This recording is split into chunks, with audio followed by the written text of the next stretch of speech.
Alrighty, so this is a video explaining the tunnel bore, how to use it, how to fix it if it breaks, how to build it even, because there are some tricky parts with that.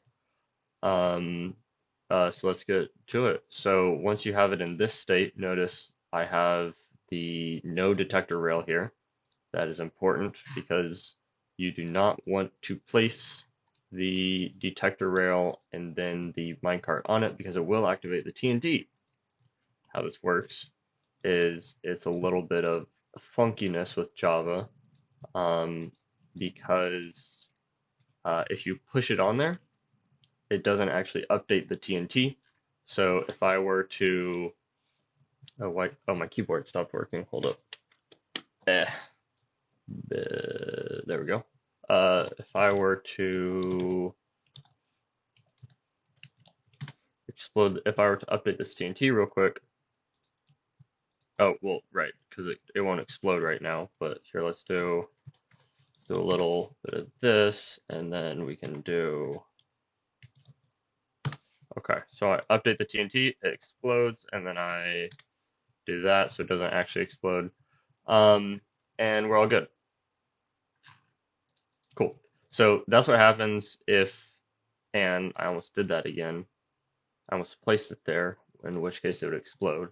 Every time you place the TNT down, you have to remove the detector rail and the minecart, and then you can do that. Um, and this is a TNT duper. So this will, for whatever reason, duplicate the TNT, and then, of course, because it's primed right now, it just needs an update to go off. When it moves, it gets that update, and then this slime block actually launches it, um, and onto this area right here. Ancient debris, of course, can be pushed by a piston, but cannot be exploded by TNT. That's why we use ancient debris. And yeah, so the reason this is so long is because this right here, these three modules are a circuit that create a delay. The delay can be customized, which is why it's so long. And I will show you how to do that after I show you how to turn it on. So there are a couple ways to turn it on. Um, I like using like a lever or a button, but you could always use like a block and place it and then mine it real quick. But I just find that a button or lever is better. So you can place it on this observer right here and it'll start going that way, or this observer right here and it'll start going that way. I'm just going to do this one. It's what I normally do. And you can see that it launches the TNT, and then this goes back, pulls that forward, and then pushes that, goes back.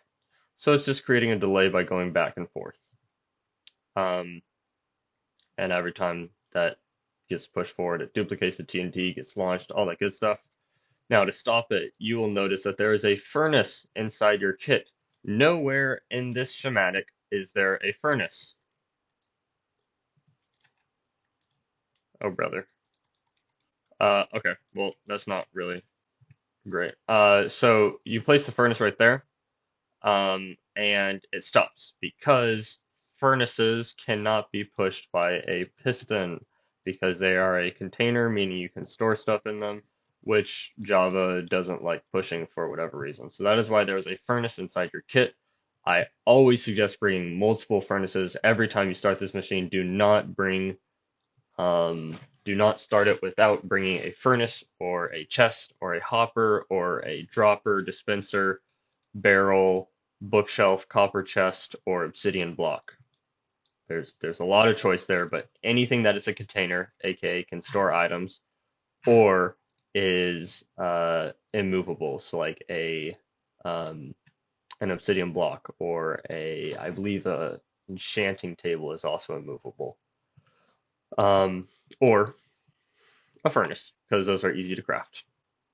So now when you start it back up, all I need to do is place a button anywhere on that observer or that observer, and it starts going again. So we're going to do that real quick and stop it. Alrighty, so now what happens if I want to um,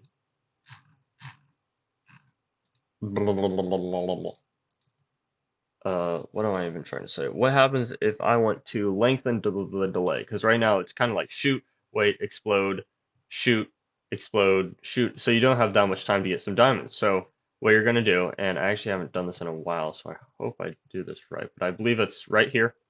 You place an obsidian or a furnace. You know, I'll just do the furnace. And then you start the machine.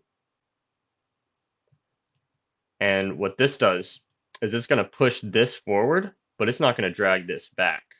So you see when it comes back here, it doesn't drag that back. And this is creating an even bigger space in between them, creating a longer delay, of course. So now I'm going to place the furnace right there.